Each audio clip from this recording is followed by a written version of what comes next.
तो आज के वीडियो लेक्चर में आप सभी लोगों का स्वागत है। मैं Amit Amresh from the aspiration. और आप लोगों को मालूम होगा कि वी आर डूइंग हम लोग इंडियन कॉन्स्टिट्यूशन के फीचर्स के ऊपर, यानी कि भारतीय संविधान की जो प्रमुख विशेषताएं हैं उसके ऊपर एक डिटेल्ड सीरीज को हम लोग ये कर रहे हैं। 5 वीडियोज उसमें ये बन चुके हैं और हर एक की नंबरिंग इसी ढंग से रखी गई है कि सारे वीडियो एक दूसरे के साथ सक्सेसिव मैनर में उनका लॉजिकल कनेक्शन हो, क्योंकि आप किसी भी वीडियो को आप इंडिपेंडेंट फॉर्म में अगर आप उसको देखने की कोशिश कीजिएगा और पिछले वीडियो से अगर आप उसको वो कनेक्ट नहीं करते हैं तो समझने में ये परेशानी होगी। तो इस सीरीज में हम लोग आगे बढ़ते हैं और डिस्कशन हम लोगों का वही है कि what are the special features of the Indian constitution. और इसमें ये पहला स्पेशल फीचर हम लोगों ने इस चीज को देखा था कि we have the lengthiest constitution of the world, कि हमारा जो कॉन्स्टिट्यूशन है ये लेंथी कॉन्स्टिट्यूशन है। It is very detailed, very elaborate and very intricate. और बहुत ही ये डिटेल्ड है और बहुत ही ये कॉम्प्रिहेंसिव ये डॉक्यूमेंट है। उसके बाद से हम लोग इस चीज को देख रहे थे कि what were the possible reasons, कि वो कारण क्या थे जिसके के कारण our constitution has become so much lengthy, comprehensive and the elaborate.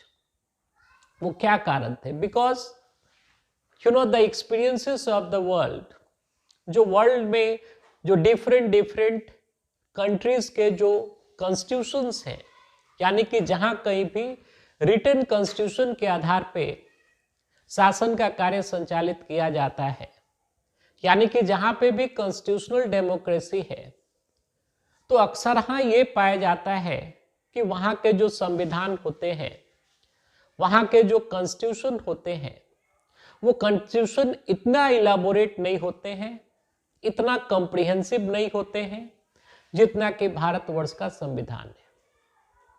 जैसे मैं ये बहुत जगह पे मैं चर्चा कर चुका हूं कि जो अमेरिकन कॉन्स्टिट्यूशन है ये बहुत ही स्मॉल डॉक्यूमेंट है, बहुत ही छोटा डॉक्यूमेंट है। और उंगलियों पे गिनने लायक जो आर्टिकल्स हैं वो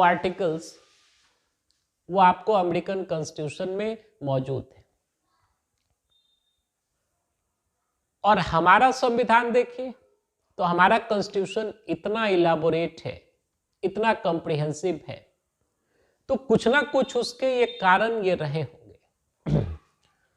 तो यानी कि ये पहले कारण में हम लोगों ने इस चीज को देखा था, चूंकि भारतवर्ष का बहुत ही वास्ट जियोग्राफिकल एरिया है, हमारी एक कल्चरल और लिंग्विस्टिक जो डाइवर्सिटी है, यानी हमारी सांस्कृतिक और भाषाई जो डाइवर्सिटी है, ये डाइवर्सिटी बहुत ही रिच है, बहुत ही ये ज्यादा है, जिसके के कारण कॉन्फ्लिक्टिंग इंटरेस्ट जो है वो हमारी सोसाइटी के अंदर मौजूद हैं, मानवीय जीवन के भिन्न भिन्न पहलुओं से संबंधित, और जिनको कि एकोमोडेट करना, यानी उन सारे ये कॉन्फ्लिक्टिंग इंटरेस्ट को उसको एक जगह यानी कि एकोमोडेट करना और उन सारे कॉन्फ्लिक्ट्स को सिंथेसाइज करते हुए एक समग्र भारतवर्ष की, एक इंटैक्ट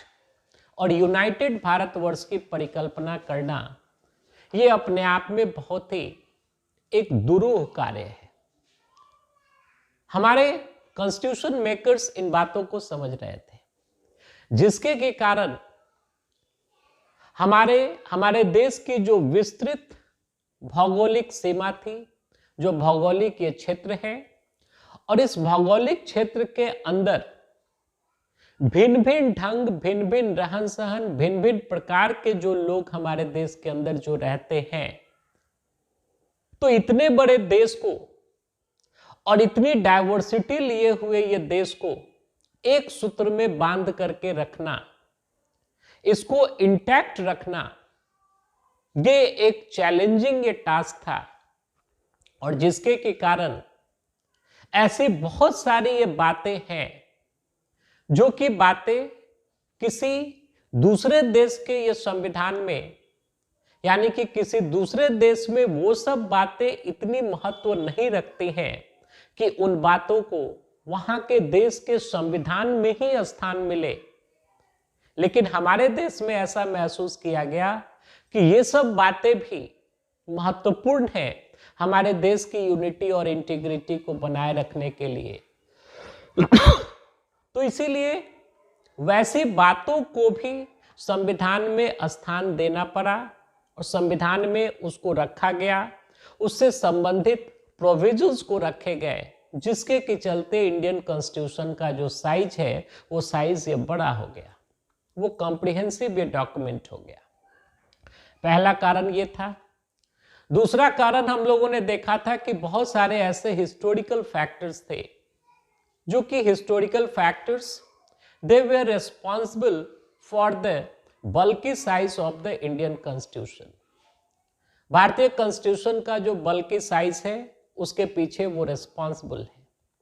और इसमें सबसे बड़ी बात थी कि ब्रिटिश हुकूमत के द्वारा जिस प्रकार के शासन व्यवस्था को भारतवर्ष में इंट्रोड्यूस किया गया, रूल ऑफ लॉ के सिद्धांत को इंट्रोड्यूस किया गया, और उसके बाद की परिस्थितियों में भारतवर्ष में जिस प्रकार की व्यवस्था को रन कराया गया, वो ठीक है कि वो व्यवस्था जो है वो उन्हीं अंग्रेजों की तरफदारी करने वाली थी, उनके इंटरेस्ट को साधने वाली थी, लेकिन वो व्यवस्था हमारे देश के अंदर मौजूद रही और जिसका कि उन सारे चीजों का एक बहुत ही परसेप्टेबल इम्पैक्ट पड़ा है, उसका ये प्रभाव पड़ा है हमारे कॉन्स्टिट्यूशन के ऊपर, जिसके के कारण भारतीय संविधान जो है वो बल्कि हुआ है, वो कॉम्प्रिहेंसिव हुआ है। तो दो चीजों को हम लोग ये समझ रहे हैं। अब तीसरा जो फैक्टर है इंडियन कॉन्स्टिट्यूशन के कॉम्प्रिहेंसिव होने का, वो है आपको सिंगल कॉन्स्टिट्यूशन।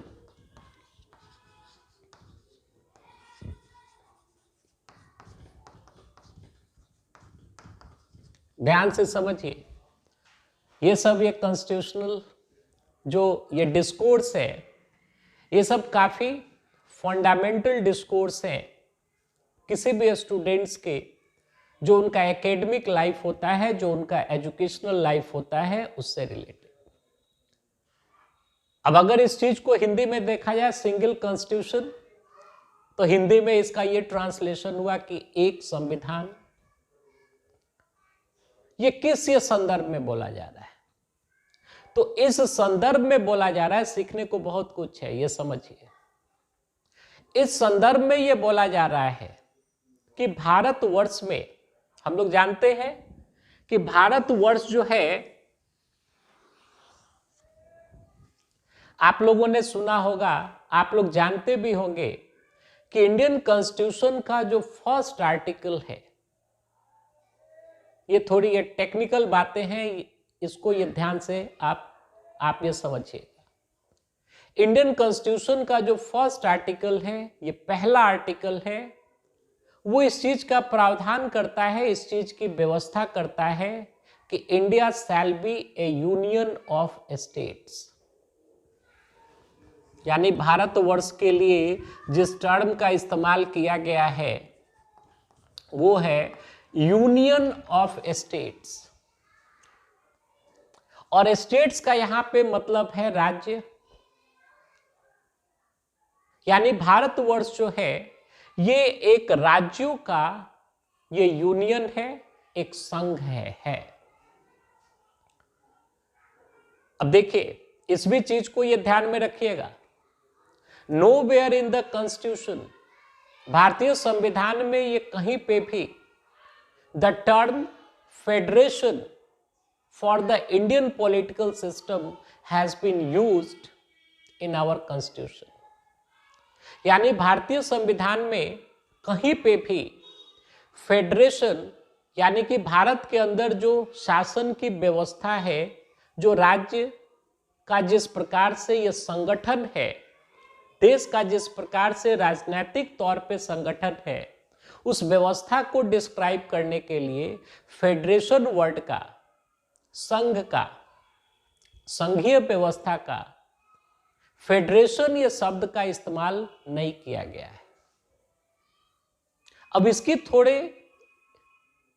थोड़ी ये तुलना कीजिए कहां से, तो अमेरिका से, यूनाइटेड स्टेट्स ऑफ अमेरिका।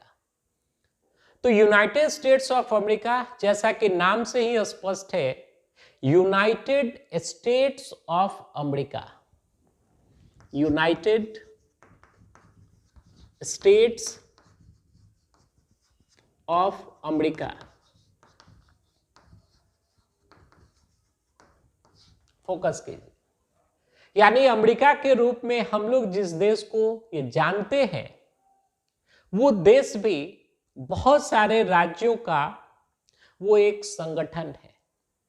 और अभी के टाइम में 50 स्टेट्स वहां पे, यानी कि जो यूनाइटेड स्टेट्स का जो फेडरेशन है, यूनाइटेड स्टेट्स ऑफ अमेरिका, इस देश के अंदर 50 स्टेट्स वहां के ये विद्यमान हैं। और इसके साथ साथ एक उन लोगों का डिस्ट्रिक्ट ऑफ ये कोलंबिया, यानी वॉशिंगटन डीसी। 50 स्टेट्स के मिलने से ये देश ये बना है यूनाइटेड स्टेट्स ऑफ अमेरिका। शुरुआती दौर में जब अमेरिका का गठन हो रहा था, जब उसका फेडरेशन बनाया जा रहा था, तो उस टाइम में 50 स्टेट्स एक दूसरे के साथ उन लोगों ने संधि नहीं की थी। शुरुआती दौर में ये 12-13 स्टेट्स ऐसे मिले, फिर धीरे धीरे करके इन लोगों का फेडरेशन जो है ये बढ़ते चला गया। और आज के डेट में यूनाइटेड स्टेट्स ऑफ अमेरिका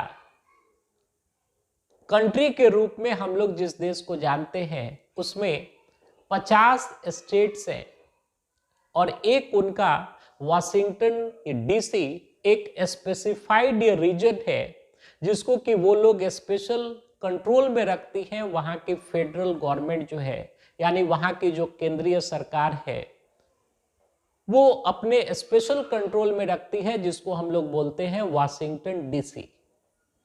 और डीसी का अर्थ है डिस्ट्रिक्ट ऑफ ये कोलंबिया। तो यानी मोटा मोटी इस चीज को आप ऐसे समझिए कि यूनाइटेड स्टेट्स ऑफ अमेरिका जो है, ये 50 राज्यों का एक संयोग है, एक सम्मिलन है, और जिससे कि यूनाइटेड स्टेट्स ऑफ अमेरिका ये देश का निर्माण हो रहा है। अब देखिए वहां पे आपको यूनाइटेड स्टेट्स ऑफ अमेरिका में एक दूसरी स्थिति है। वहां जो फेडरेशन का निर्माण हुआ है, उसमें जितनी भी कंट्रीज उसमें हैं, यानी अमेरिका में, सॉरी ये कंट्रीज नहीं, जितने भी स्टेट्स, यानी अमेरिका देश में जितने भी स्टेट्स हैं, उन सारे स्टेट्स का इस फेडरेशन में आने के पहले, यानी कि ये अमेरिका ये बनने के पहले, या इस फेडरेशन को ये, यानी कि ये ज्वाइन करने के पहले, उन सारे राज्यों का एक स्वतंत्र देश के रूप में उनका अस्तित्व हुआ करता था। यानी अमेरिका के अंदर जो 50 जो वहां के राज्य हैं, वो अमेरिकी फेडरेशन में जुड़ने के पहले, यानी कि उस संघीय व्यवस्था में ये जुड़ने के पहले जितने भी स्टेट्स थे, सारे स्टेट्स जो हैं वो इंडिपेंडेंट वो कंट्री थे, यानी कि स्वतंत्र वो देश थे। लेकिन कालांतर में हुआ क्या कि उन सारे ये देशों ने ये समझा, उनको ऐसा लगा कि अगर हम लोग यानी अकेले अकेले ये रह रहे हैं, तो अकेले अकेले रहने के कारण जो हम लोगों का स्ट्रेंथ है, जो मिलिट्री स्ट्रेंथ है या पॉलिटिकल स्ट्रेंथ है या पूरे ये वर्ल्ड पावर के स्ट्रक्चर में, पूरे ये वर्ल्ड पावर के स्ट्रक्चर में जो हमारी एक इंडिविजुअल राष्ट्र के तौर पे जो हमारी बार्गेनिंग कैपेसिटी है, वो बार्गेनिंग कैपेसिटी कम हो जाएगी, जिसके के चलते हमारा ये डोमिनेंस कम हो जाएगा इस ये वैश्विक के व्यवस्था में।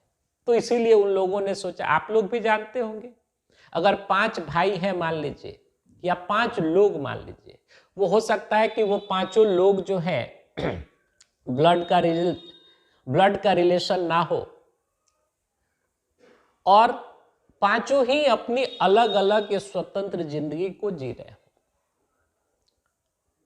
अब मान लीजिए कि इनमें से ये पांचों को किसी पॉइंट ऑफ टाइम पे ऐसा लगा, या इनमें से ये 2 को ऐसा लगा कि भाई हम लोग अकेले अकेले जो रह रहे हैं, हम लोग कमजोर पड़ जा रहे हैं इस समाज के अंदर, हमको लोग यानी कि दबा सकता है, हमको लोग हमारा एक्सप्लॉयटेशन कर सकता है।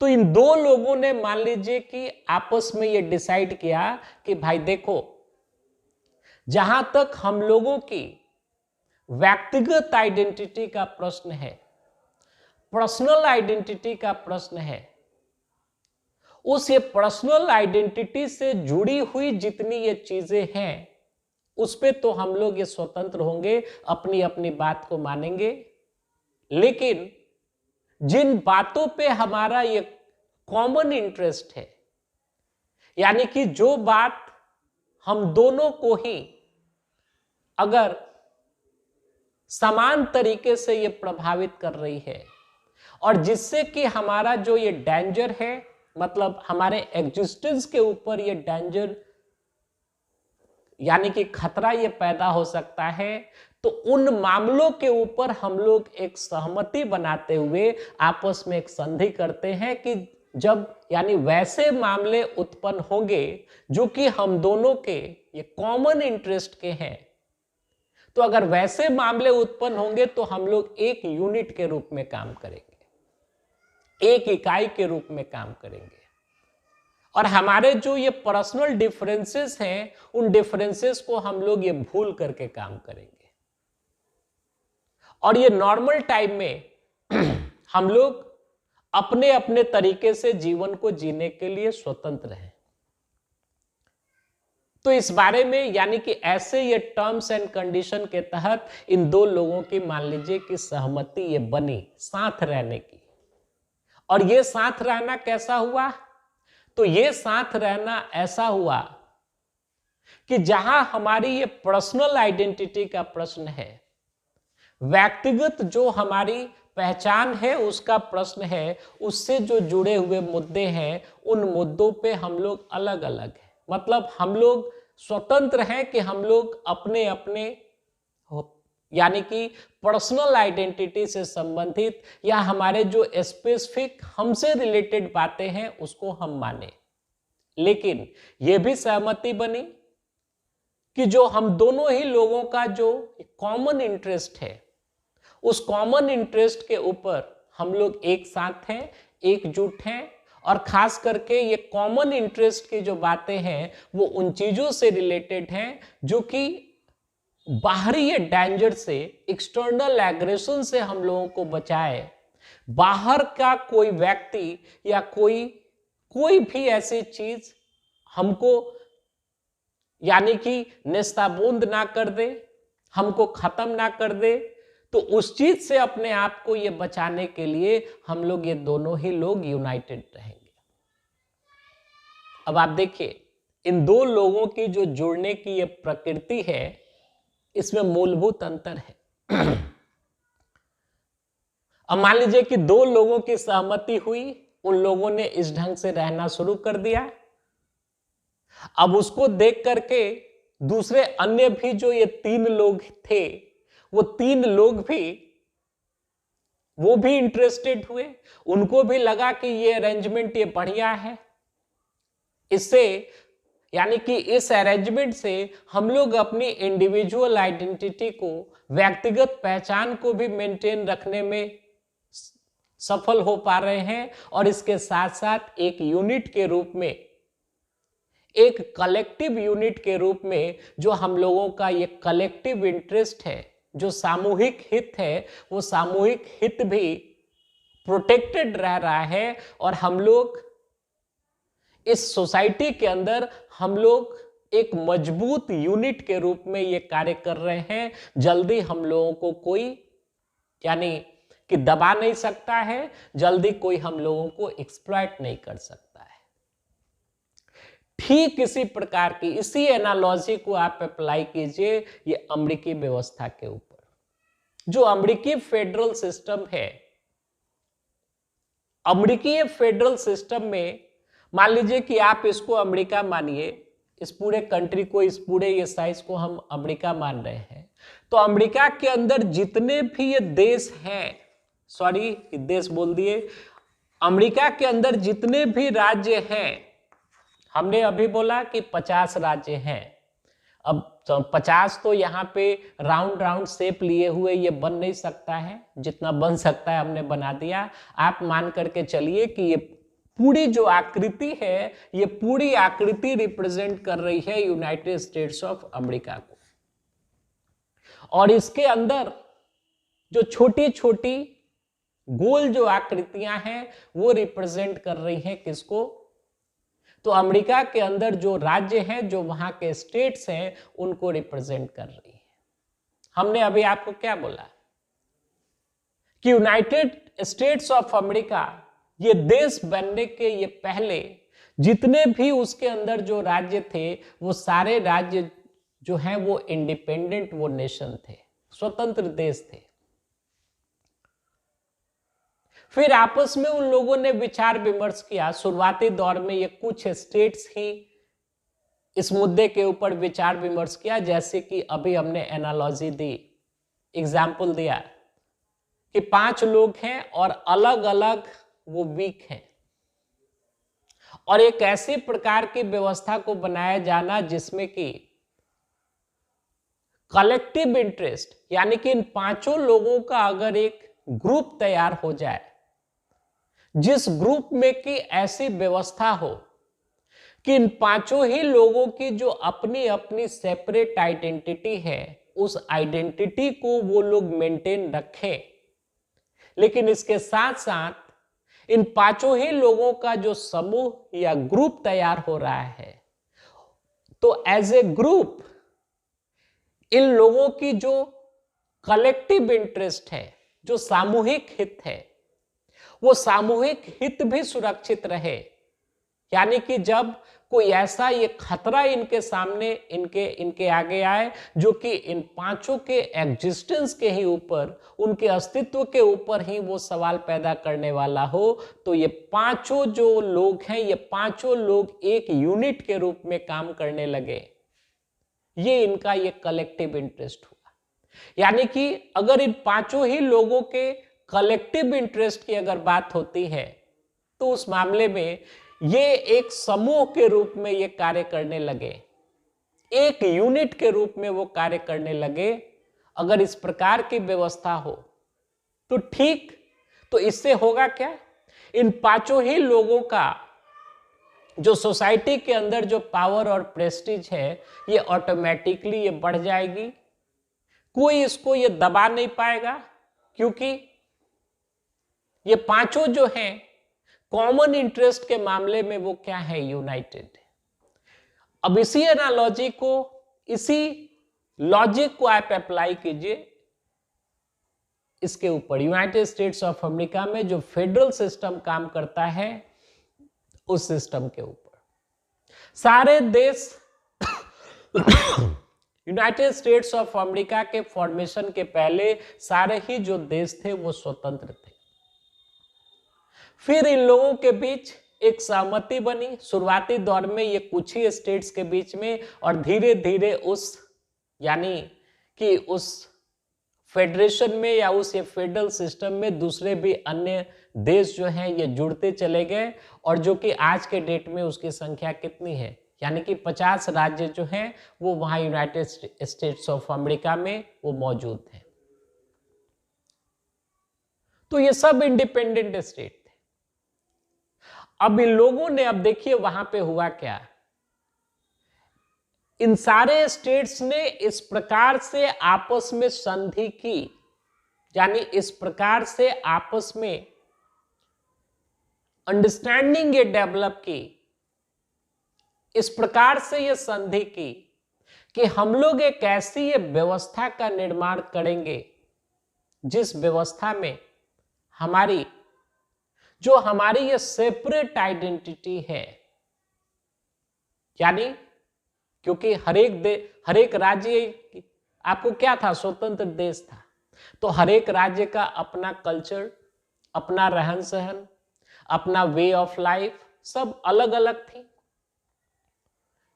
तो इन लोगों ने इस प्रकार से संधि की कि जिसमें कि हम लोगों की जो इंडिविजुअल आइडेंटिटी है, तो उस इंडिविजुअल आइडेंटिटी के ऊपर उसके साथ किसी भी प्रकार की छेड़छाड़ ना हो। हमको ये राइट मिले, हमको ये अधिकार मिले कि हम लोग हमारे जो पर्सनल या इंडिविजुअल जो हमारी इडियोसिंक्रेसीज हैं, जो कैरेक्टरिस्टिक्स हैं, उन कैरेक्टरिस्टिक्स को हम लोग इंटैक्ट रखें, किसी भी प्रकार से हमको कॉम्प्रोमाइज ना करना पड़े अपनी पर्सनल आइडेंटिटी के चीजों के साथ। और इसके साथ साथ सारे राज्यों का एक यूनिट के रूप में जो संगठन तैयार हो रहा है, तो इन सारे ये राज्यों का सामूहिक रूप से जो कॉमन इंटरेस्ट है, जैसे मान लीजिए कि बाहरी आक्रमण से सुरक्षा की अगर बात हो, या मान लीजिए ऑर्गेनाइज्ड क्राइम, इंटरनेशनल ये क्राइम जो हो रहा है उसके अगेंस्ट में अपने आप को प्रोटेक्ट करने की बात हो, या मान लीजिए कि पूरे विश्व में एक यूनिट के रूप में हम सारे ही यानी कि राज्यों का सामूहिक तौर पे जो हमारा स्ट्रेंथ है, जो हमारा फाइनेंशियल स्ट्रेंथ है, या हमारी जो फाइनेंशियल क्रेडिबिलिटी है वो इंटैक्ट रहे, वो बनी रहे। या मान लीजिए कि एक समूह के रूप में हम लोगों का रेस्ट ऑफ द वर्ल्ड के साथ किस प्रकार का रिलेशन होना चाहिए, यानी हमारी ये फॉरेन पॉलिसी क्या हो। तो ये सब कुछ ऐसे मुद्दे हो गए जो कि मुद्दे किसी मतलब एक राज्य की आइडेंटिटी से रिलेटेड मुद्दे नहीं हैं, बल्कि ये सब जो मुद्दे जो कि अभी हमने आपको ये 3-4 मुद्दों को गिनवाया, ये सब ऐसे मुद्दे हैं जिन मुद्दों के ऊपर इन सारे ही राज्यों का एक कलेक्टिव इंटरेस्ट है, सामूहिक हित है, यानी कि सबके लिए वो बात सही है, उसका एक निश्चित डायरेक्शन होना चाहिए और उसको एक यूनिट के रूप में एक यहाँ के मान लीजिए कि सेंट्रल गवर्नमेंट हो, या जिसको अमेरिका में ये फेडरल गवर्नमेंट बोलते हैं, तो फेडरल गवर्नमेंट के अधिकार क्षेत्र में उन सारे मामलों को रखा जाए जो मामले हमारे सामूहिक हित से जुड़े हुए मामले हैं और जो कि पूरे वर्ल्ड में हमारी एक ग्रुप के रूप में जो स्थिति है, और उसी एक ग्रुप को ही राष्ट्र बोला गया, यूनाइटेड स्टेट्स ऑफ अमेरिका, उसकी स्थिति को मजबूत करने वाला हो। तो इस प्रकार से इन लोगों ने यह सहमति वहां पे की, अपने फेडरल सिस्टम का निर्माण किया, अपने फेडरेशन का निर्माण किया, यानी कि यूनाइटेड स्टेट्स ऑफ अमेरिका के लोगों ने और वहां के राज्यों ने। तो आप देखिए सारे जो राज्य थे वो यूनाइटेड स्टेट्स ऑफ अमेरिका का फेडरेशन बनने के पहले, वो संघीय व्यवस्था ये बनने के पहले सारे ही राज्य जो हैं वो स्वतंत्र देश थे। और ये जो फेडरेशन बना है, यानी अमेरिकी जो फेडरेशन है, वो इस प्रकार का फेडरेशन है कि जब एक या एक से ज्यादा जो स्वतंत्र जो राज्य है वो कुछ कॉमन मुद्दों के ऊपर, कुछ सामान्य मुद्दों के ऊपर, यानी कि जिन मुद्दों को वो वैसा समझ रहे हैं सारे राज्य कि ये हमारे ये कॉमन इंटरेस्ट के हैं, और इसको एक कलेक्टिव मैनर में इसको ये प्रोटेक्ट और प्रिजर्व रखे जाने की जरूरत है और इसको आगे बढ़ाए जाने की जरूरत है। उन मुद्दों के ऊपर सहमति रखते हुए इन लोगों ने अपने फेडरेशन का निर्माण किया है। ये सारे जो हैं वो इंडिपेंडेंट स्टेट्स या देश जो हुआ करते थे पहले के टाइम में, वो इस व्यवस्था के तहत वो आकर के एक दूसरे के साथ वो जुड़े हैं, जिसके के कारण अमेरिकी फेडरेशन का यानी यूनाइटेड स्टेट्स ऑफ अमेरिका का निर्माण हुआ है।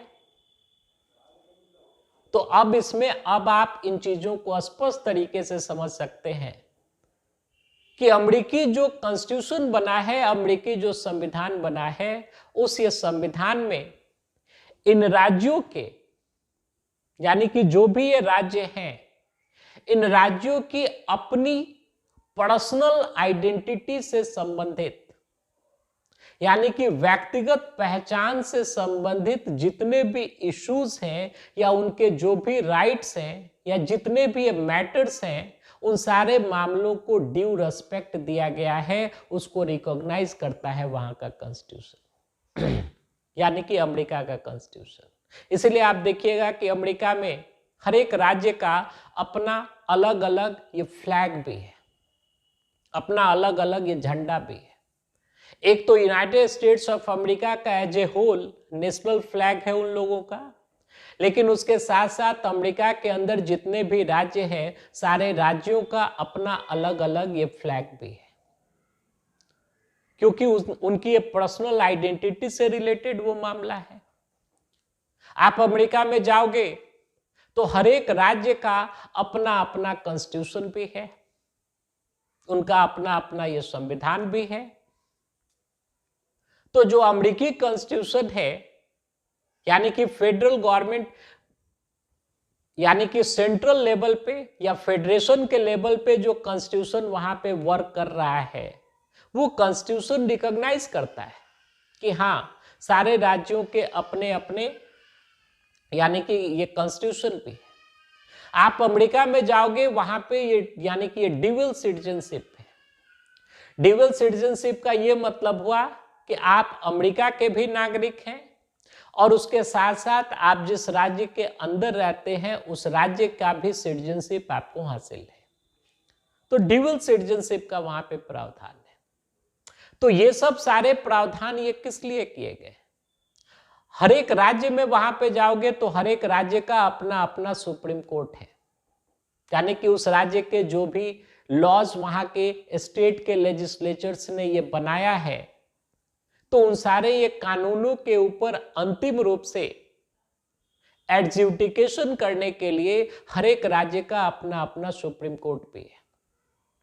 मतलब आप देखिए बात यहां क्या है, बात यह है कि अमेरिकी फेडरल सिस्टम एक ऐसी प्रकार की व्यवस्था है जहां पर कि हर एक राज्य की जो उनकी अपनी सेपरेट आइडेंटिटी से रिलेटेड, उनकी अलग पहचान से रिलेटेड जो भी उनके इश्यूज हैं या जो भी उनकी प्रैक्टिसेस हैं, उन सारे ये प्रैक्टिसेस के ऊपर उनको राइट दिया गया है। वो लोग उन चीजों का भी ये प्रैक्टिस ये कर सकते हैं।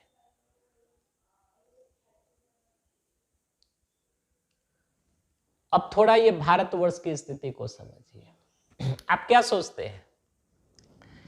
अब थोड़ा ये भारतवर्ष की स्थिति को समझिए। यहां सिंगल कॉन्स्टिट्यूशन था, ये सब कॉन्सेप्ट्स हैं, शुरू से हमेशा से बोलते आ रहे हैं कि रटने पिटने के लिए तो सारी दुनिया ये पड़ी हुई है, जो रटने का मन करे रटते जाओ, लेकिन उससे कुछ फायदा वैदा होगा नहीं। थोड़ा बहुत फायदा होगा, अल्टीमेटली कोई फायदा नहीं होने वाला। आप समझिए बातों को। अमेरिका का फेडरेशन का नेचर हमने ये समझ लिया, वहां का यानी फेडरल सिस्टम कैसे वर्क करता है, ये कैसे वर्क करता है इसके ऊपर अभी डिस्कशन नहीं हुई है। इस पे डिस्कशन हुई है कि वहां के फेडरल सिस्टम का स्ट्रक्चर कैसा है, संरचना कैसी है। भारतवर्ष में अब देखिए, हम लोग जानते हैं कि भारतवर्ष में भी बहुत सारे राज्य हैं। स्वतंत्रता प्राप्ति के पश्चात भी बहुत सारे राज्य जो हैं वो एग्जिस्टेंस में थे। अब आप थोड़ा ये कंपेयर कीजिए अमेरिका से, यूनाइटेड स्टेट्स ऑफ अमेरिका। हमने आपको बोला in the United States of America before the making of the federation all the participating states were the independent Nations.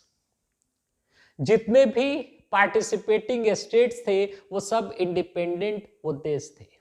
Do you think, आप क्या ऐसा सोचते हैं कि before the formation of the Indian nation, Bharatvarsh का एक देश के रूप में जो फॉर्मेशन हुआ after our independence from the British yoke, British जो राज था उसके बाद, आप क्या सोचते हैं कि जितने भी हमारे ये राज्य हैं थे उस टाइम में, फिर आगे चल करके उसमें उनका रीऑर्गेनाइजेशन भी किया गया है। मतलब उस टाइम में जो भी राज्य थे या आज के भी डेट में जो भी राज्य हैं, तो क्या इन राज्यों का भारतवर्ष के निर्माण से ये पहले क्या इनका इंडिपेंडेंट नेशन के रूप में यानी कि स्वतंत्र देश के रूप में क्या इनका अस्तित्व हुआ करता था? तो नहीं।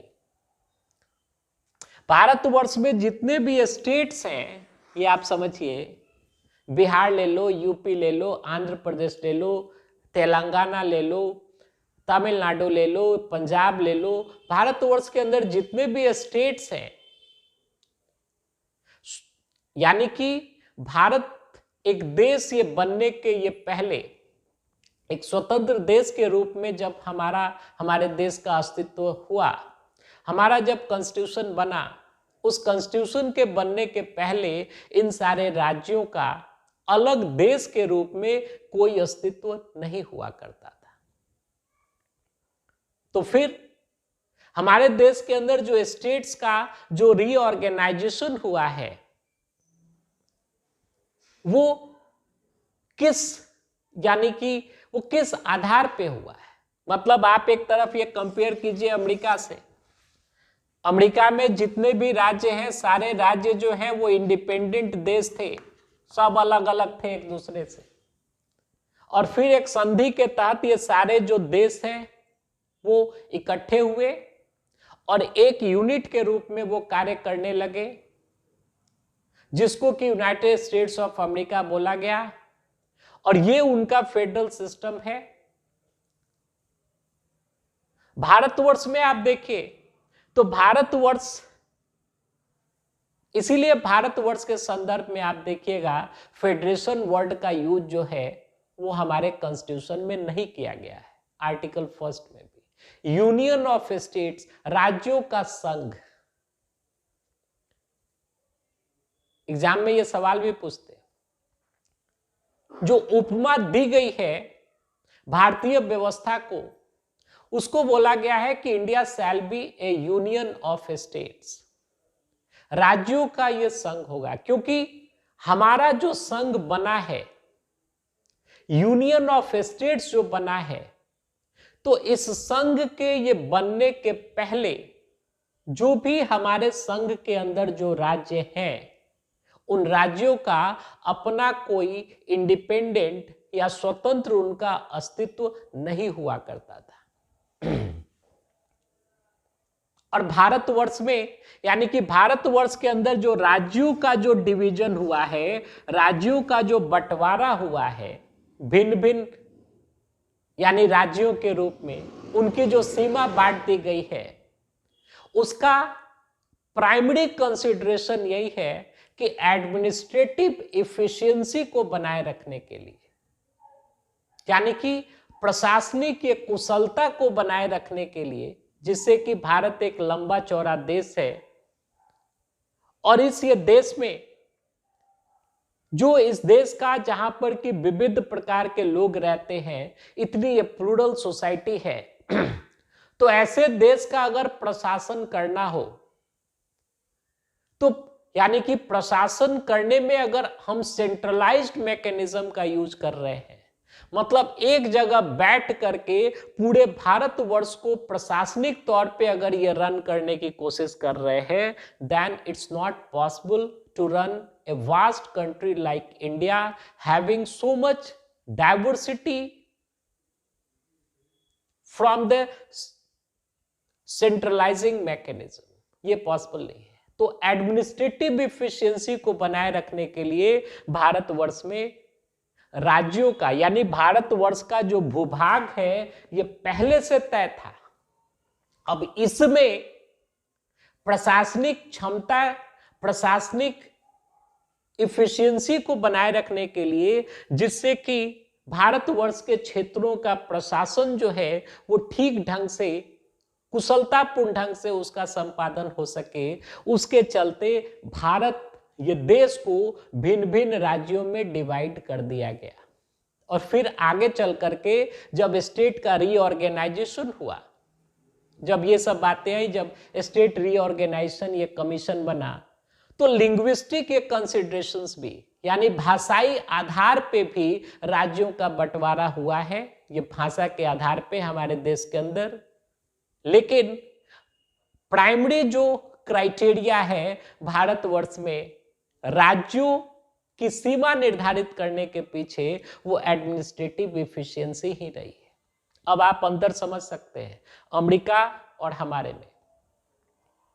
तो हमारे देश में चूंकि किसी भी राज्य का स्वतंत्र अस्तित्व नहीं था, पहले से कोई सेपरेट उनकी आइडेंटिटी नहीं थी, तो इस कारण हमारे राज्यों को, अब देख लीजिए, किसी भी राज्य को यह अधिकार प्राप्त नहीं है कि राज्य अपना कॉन्स्टिट्यूशन वो बनाए।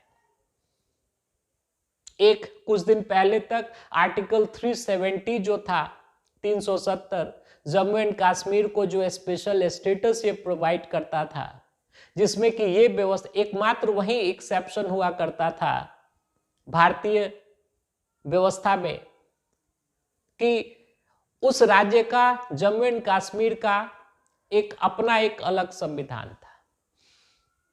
उसके अतिरिक्त भारतवर्ष के जितने भी राज्य हैं, किसी भी राज्य का या किसी भी केंद्र शासित प्रदेश का अपना अलग से कोई संविधान नहीं है। एक कॉन्स्टिट्यूशन है हमारे देश का, सिंगल कॉन्स्टिट्यूशन।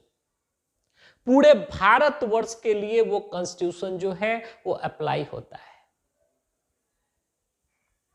आप देख लीजिए हमारे राज्यों में आप देखिएगा कि किसी राज्य की अलग से सिटीजनशिप की व्यवस्था नहीं की गई है। हम भारतीयों के लिए एकमात्र हम लोग सिटीजनशिप जो हम लोगों को हासिल है वो भारतवर्ष की नागरिकता हासिल है। बिहार की नागरिकता या यूपी की नागरिकता ऐसी बात नहीं है। जबकि अमेरिका में जाओगे तो अमेरिका में आप जिस राज्य में रहते हो वहां का भी सिटीजनशिप आपको है और प्लस अमेरिकी सिटीजनशिप भी आपको है। तो आप समझ सकते हैं। अगर जुडिशरी की बात की जाए तो हम लोग जानते हैं, आगे के क्लासेस में हम लोग देखेंगे भारतवर्ष के अंदर इंटीग्रेटेड जुडिशरी है, यानी कि एक केंद्र और राज्य के बीच में ये जुडिशरी का जो विभाजन है वो नहीं हुआ है। जो न्यायपालिका जो काम करती है हमारे देश में वो एक इंटीग्रेटेड, एक एकीकृत व्यवस्था के तहत वो काम करती है, जिसके कि यानी टॉप पे सुप्रीम कोर्ट है, फिर हाई कोर्ट्स है और नीचे जो आपको ये सिविल कोर्ट्स हैं या लोअर कोर्ट्स हैं। उसका केंद्र और राज्य से कुछ लेना देना नहीं है। केंद्र और ये राज्य के रूप में ये शक्तियों का जो यानी कि विभाजन है, इन दोनों ही स्तर पे ये नहीं हुआ है। ये जुडिशरी में वो इंटीग्रेटेड वो सिस्टम है जो कि पूरे भारतवर्ष के लिए एक एकीकृत ढंग से वो काम कर रही है। हाँ, लेजिस्लेचर और एग्जीक्यूटिव में पावर का जो डिवीजन है केंद्र और राज्य के बीच में हुआ है, लेकिन जुडिशरी में सेंटर और स्टेट्स के बीच में पावर्स का डिवीजन नहीं है। वो एक व्यवस्था वो काम कर रही है। और ये तीनों ही जो इस हायरार्की में तीनों ही जो कोर्ट्स हैं, यानी सुप्रीम कोर्ट, फिर हाई कोर्ट्स और ये लोअर कोर्ट्स यानी सबऑर्डिनेट कोर्ट्स जो हैं, ये सब एक दूसरे से लिंक्ड हैं, एक चेन में लिंक्ड है। तो अब आप ये भारतवर्ष में देख लीजिए, चूंकि हम लोगों का जो व्यवस्था काम कर रही है, हालांकि सुप्रीम कोर्ट ने माना है कि हमारे कॉन्स्टिट्यूशन के अंदर एसेंशियली ये फेडरल फीचर्स हैं, फेडरल फीचर्स मौजूद हैं। अब फेडरल फीचर्स होते क्या हैं ये नेक्स्ट क्लास में हम बताएंगे।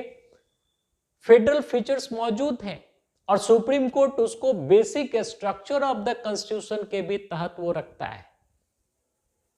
लेकिन कहीं पे भी ये कॉन्स्टिट्यूशन में कि अमेरिका में जिस प्रकार का फेडरेशन, जिस प्रकार का फेडरल सिस्टम काम कर रहा है, उस टाइप का सिस्टम हमारे देश में नहीं है। इसीलिए जानबूझ करके फेडरेशन वर्ड का यूज जो है हमारे कॉन्स्टिट्यूशन में नहीं किया गया है, बल्कि यूनियन ऑफ स्टेट्स ये वर्ड का यूज किया गया है। अब हम लोग आते हैं इस पॉइंट पे कि आखिर हमारा कॉन्स्टिट्यूशन ये लेंदी क्यों हो गया। इन्हीं सब चीजों के बारे में चर्चा चल रही थी। तो लेंदी इसलिए हो गया क्योंकि पूरे भारतवर्ष के लिए, चाहे वो ये केंद्र हो या राज्य हो, भारत की भौगोलिक सीमा के अंदर जितने भी राज्य हैं, जितने भी केंद्र शासित ये प्रदेश हैं, या जहां जहां तक भारत सरकार की या भारत की सोवरेनिटी जो है वो एक्सटेंड करती है, उन सारे ही स्थानों पे एक कॉन्स्टिट्यूशन, एक संविधान है, उसी के ये प्रावधान लागू होते हैं। तो चूंकि एक ही संविधान में राज्यों से संबंधित मामलों को भी स्थान देना पड़ेगा, केंद्र से भी संबंधित मामलों को स्थान देना पड़ेगा, अन्य भिन्न भिन्न बातों को भी स्थान देना पड़ेगा, तो इस कारण जो है हमारा जो संविधान है वो इतना विस्तृत हुआ है, इतना ये लेंदी हुआ है। तो टाइम कुछ ज्यादा हो चला है। आशा है आप लोगों ने आज के क्लास को ये समझा होगा। बहुत ही कॉन्सेप्चुअल ये लेक्चर्स हो रही हैं। Please let your attention over all these things, over all these steps, because without having proper understanding over the concepts of your subjects, you are not going to qualify for the higher competitive examinations. It is literally, it is, next to impossible. It's not possible. और बार बार हम इसी चीज को बोलते आ रहे हैं और बहुत बार बोलेंगे, इतनी बार बोलेंगे कि आपको भी ये चीजें याद हो जाएंगी। तो बहुत ही स्पिरिटेड रहने की जरूरत है, पढ़ने की जरूरत है। बार बार इसको भी मैं बोलता हूं, किसी भी चीज से डिमोटिवेट होने की जरूरत नहीं है। प्रॉब्लम्स आती हैं तो प्रॉब्लम्स अगर आती हैं तो प्रॉब्लम्स ये जाती भी है, ये अपने ये दिमाग में रखिएगा। प्रॉब्लम्स या समस्याओं के साथ, देखिए समस्याओं को आने से आप नहीं रोक सकते, ये आपके कंट्रोल में नहीं है। जैसे कि बारिश को आने से आप नहीं रोक सकते, हाँ उस बारिश में भीगना ना पड़े इसका उपाय जरूर किया जा सकता है, छाता का इंतजाम कर लो। ठीक उसी प्रकार से समस्याएं और समस्याओं को ही ये भिन्न भिन्न नामों से पुकारते हैं। कोई उसको डिप्रेशन बोलता है, कोई उसको डिजेक्शन बोलता है, कोई डिसअपॉइंटमेंट बोलता है, कोई कुछ बोलता है, कोई कुछ बोलता है, कोई कुछ बोलता है। मूल में बात यही है। तो समस्याएं आती हैं, प्रॉब्लम्स आती हैं, अप्स एंड डाउन्स आते हैं, घबराने की जरूरत नहीं है।